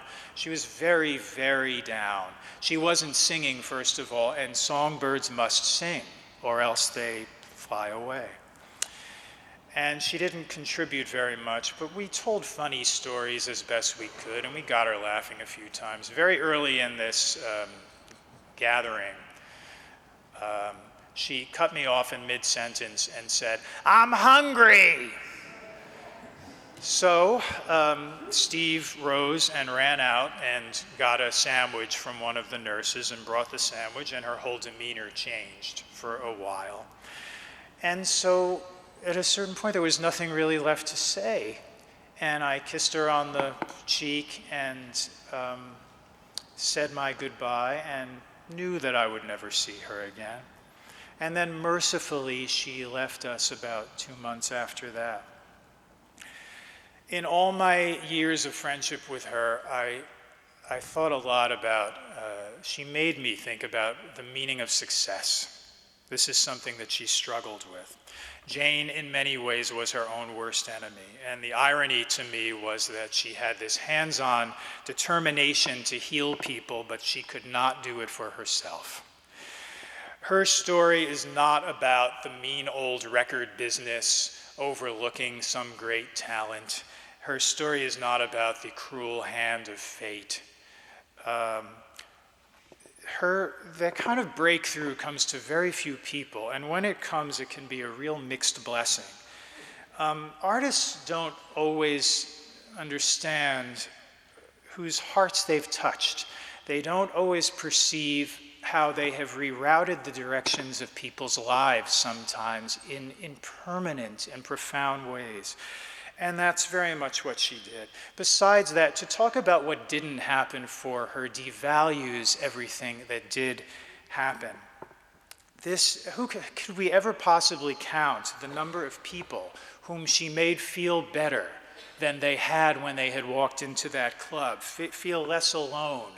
The people that she had made laugh when they were in horrible spirits, who could look at her life in disarray and just identify with somebody who's soldiering through a messy life and kind of coming out on top. She was meant to sing in these little rooms that we call cabarets, because when she was up there, everybody in that room felt noticed and important in that experience. And that, to me, is the definition of a life well lived.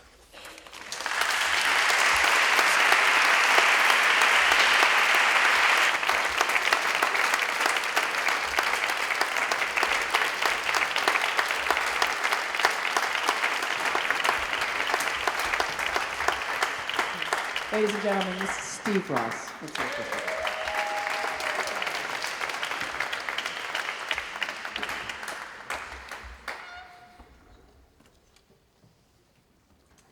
I first met Jane. I may have been the very first person to ever played for her. I met her, I just come to town, I met her in 1969, so that would be 50 years ago. And I can't really say anything more eloquently or articulately than has been said today. So I will just sing a song. In the early 70s, Randy Newman was a great popular favorite, and she sang indelibly and unforgettably, "You can leave your hat on." She did that, in case you remember that. One of my favorite touching moments was to hear her sing that. So here's a little Randy Newman song she sang too.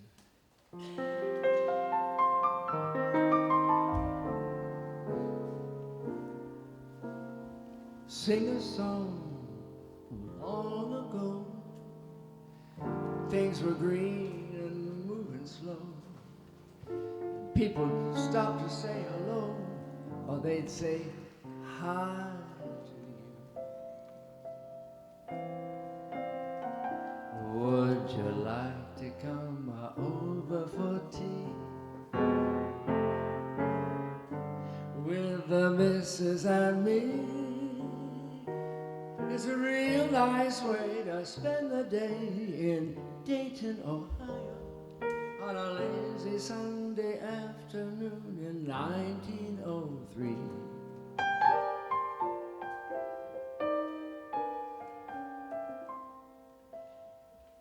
Sing a song of long ago, when trees could grow and days flowed quietly. The air was clean and you could see, and folks were nice to you. Would you like to come over for tea with the missus and me? What a clever thing to say in Dayton, Ohio.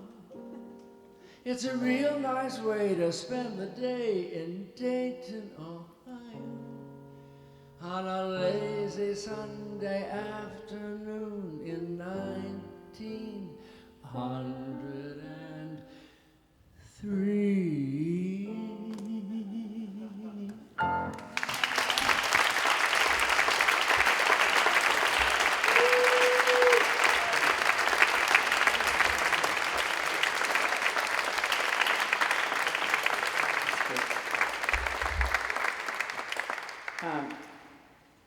This is Baby Jane's sister coming up to the podium. This is Dallas Lee Brower, who I have to say is still recuperating from several knee surgeries and came all the way from Alaska, the coldest part of Alaska, which is Barrow, Alaska.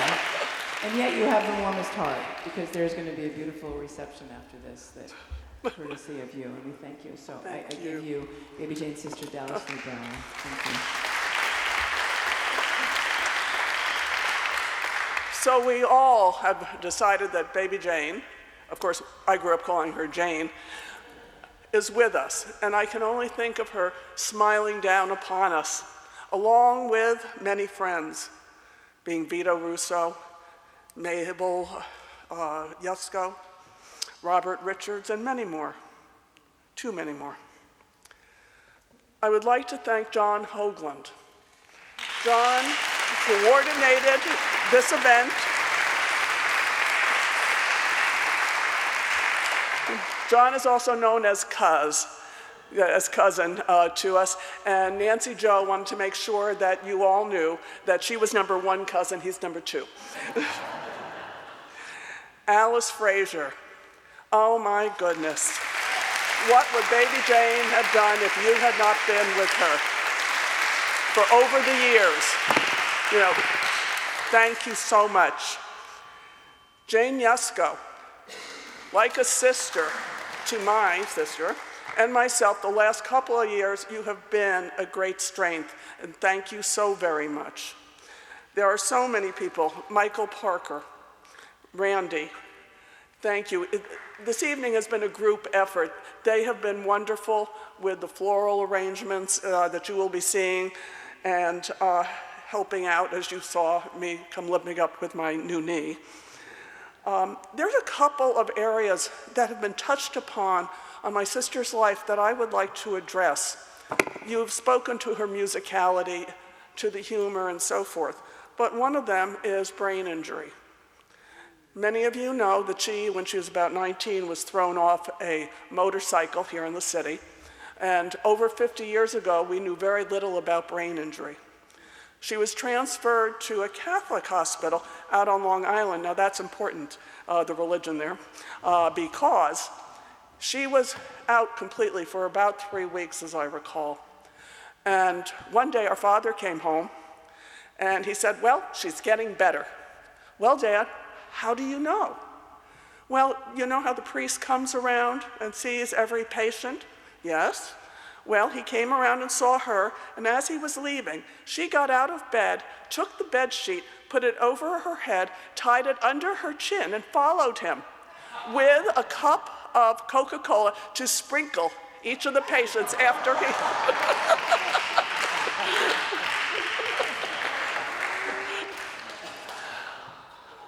But what did happen that we would not have realized about the signs and symptoms of brain injury is maybe 6 months later or so, there was a personality change. There was suddenly explosiveness. Sometimes there was just a brief touch of anger. She has had a very successful life, a more successful life than what is realized. She has worked through so many obstacles and challenges. And this put me in touch with the Alaska Brain Injury Network, which I am a board member on. It's a working board. It's not just meet every quarter and get paid. No, you work. And it's been interesting to see her life and how important brain injury had become and the challenges, the struggles she had, and how could she incorporate this into a show. She couldn't figure that out. Patty White, who is doing or has been doing a documentary on Baby Jane, is in the last stages of it. But she has said to Baby Jane, well, why don't we incorporate the brain injury part? We haven't discussed it, and show how someone can have a successful life as a singer or whatever it is that you wish to do, and work through that. Patty's at a point where she has the last editing to do, and if the resources are found, then that would be completed. Does that sound like solicitation? Yeah, you're darn right it is. My sister was also an educator. She liked to enlighten people on different topics. If you think about her shows, or if you think about all the things that have been discussed about her. And yes, I was so happy that Vision Quest was brought up. Patty introduced her to Vision Quest, and it became a very important part of her life, along with working with at-risk children, teenagers, up in the northernmost outpost, Barrow, Alaska, to Florida and in between. And when Jim Gavin, oh, by the way, Jim, I forced the library in Barrow, Alaska to buy your book. Yeah, a little bit of Baby Jane came out in me because of the voice, and I went, oh my God. Anyway, I read through many of the letters from teenagers, and there was one that exemplified how she touched people. Dear Baby Jane, thank you for coming to do your class with us. You have helped me get in touch with some very deep feelings that I have tried to avoid for some time. The journals helped because if I don't have anyone to talk to, I know I can write to myself. In some of your classes, I got very sad thinking about some things, but it has helped me deal with things. Your class has really helped. Thank you, Baby Jane, for helping me realize that it is better to deal with my inner demons than to hide and bury my problems in my heart. This has been very fun and productive. Come back and visit again sometime. Good luck with your class and especially your beautiful singing.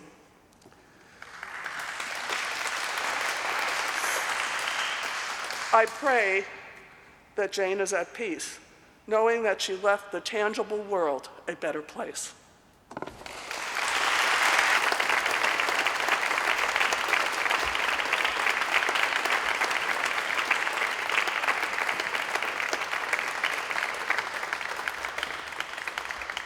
Thank you. And I do.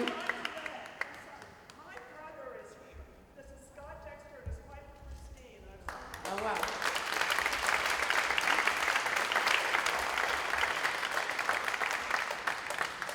We have just a few more tributes to Baby Jane. And I know there are so many people in the audience who have a story.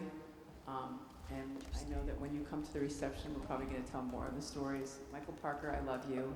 I know how much Baby Jane loved you.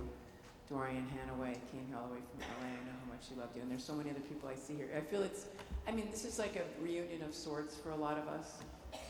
And it's only half as long as a typical MAC award, so it's not refined, actually. We're getting there. Champion, right? All right. Anyway, please come to the reception here, courtesy of Dallas Lee. We really appreciate it.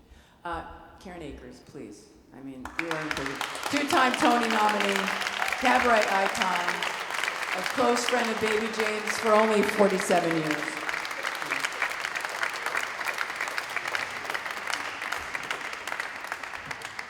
You even left it at the right height. It was very sweet. One quality that Baby Jane had that hasn't actually, the word hasn't been mentioned, but everybody talked around it, and that's compassion. So I chose this song. It was on one of her CDs. She sang it, so this is for you.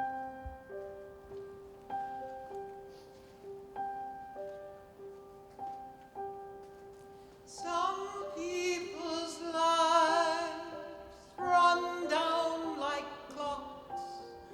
One day they stop, and that's all they've got. Some lives wear out like old tennis shoes no one can use. Well, it's sad, but it's true. Didn't anybody tell them? Didn't anybody see?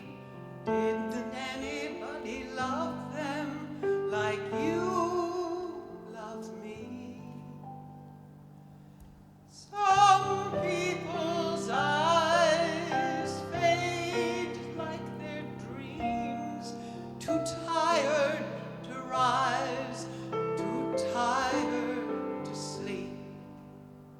Some people laugh when they need to cry, and they never know why. Didn't anybody tell them? Didn't anybody see? Didn't anybody love them like you love me? Some people ask if the tears have to fall, then why take your chances? Why bother at all? Some people's lives are as cold as their lips. They just need to be kissed. Doesn't anybody tell them? Doesn't anybody see? Doesn't anybody love them like you love me?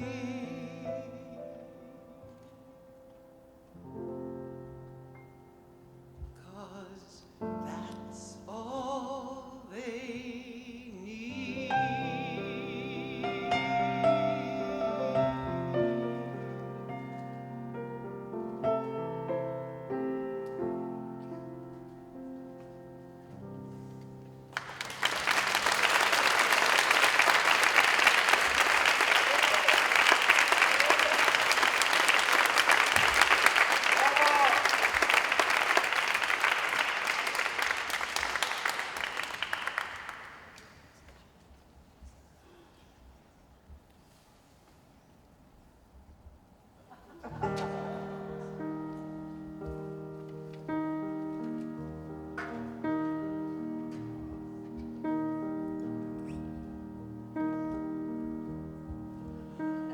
When I was a child, I could see the wind in the trees, and I heard a song in the breeze. It was there calling out my name. But I'm not a child. I have known the taste of defeat.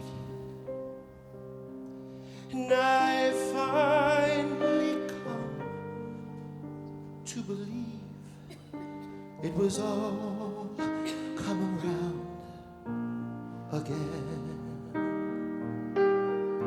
Though I may not know the answers, I can finally say I'm free. If the questions, let me hear them. I am who I was born to be. And so here am I,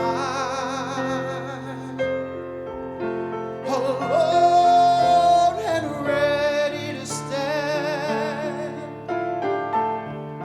I've got the world in my hands, and it feels like my turn to fly.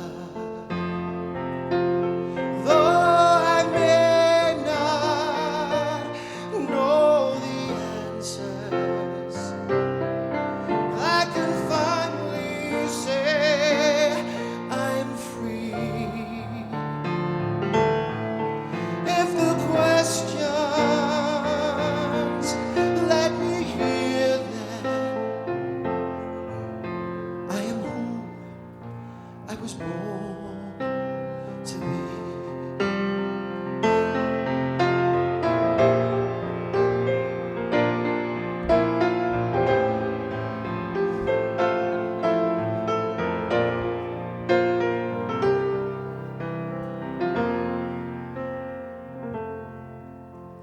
When I was a child, there were flowers that bloomed in the night, unafraid to take in the light, unashamed to brave the dawn. Though I may not know the answers, I can finally say I'm free. If the questions, let me hear them. I was who I was born to be. She was who she was born to be.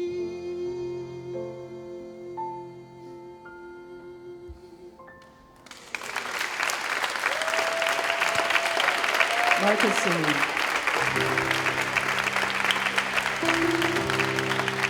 You got to do this with me. It's in the back of your program. I've never done it, so I need help. All right, are we ready? May God bless and keep you always. May your wishes all come true. May you always do for others and let others do for you. May you build a ladder to the stars and climb on every rung, and may you stay forever young, forever young. Stay forever young. May you stay forever young. Come on, let's let Baby Jane hear us. I don't hear you guys. I got no help out there. Come on, chorus. Forever young. Stay forever young.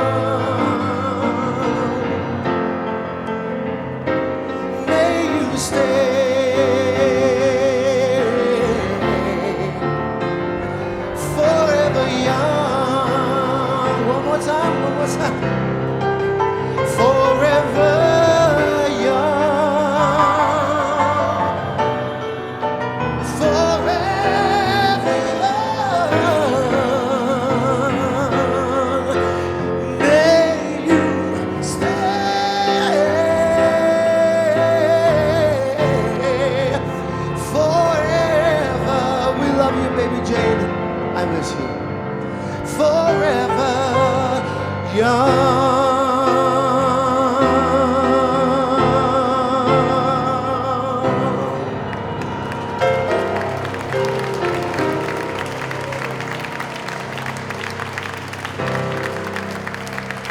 Marcus Simeon, Ross Patterson. I want to thank everybody, and we're going to have a lovely reception in the room right over here. Thank again everybody who was here today to honor Baby Jane. We love you so much. Thank you.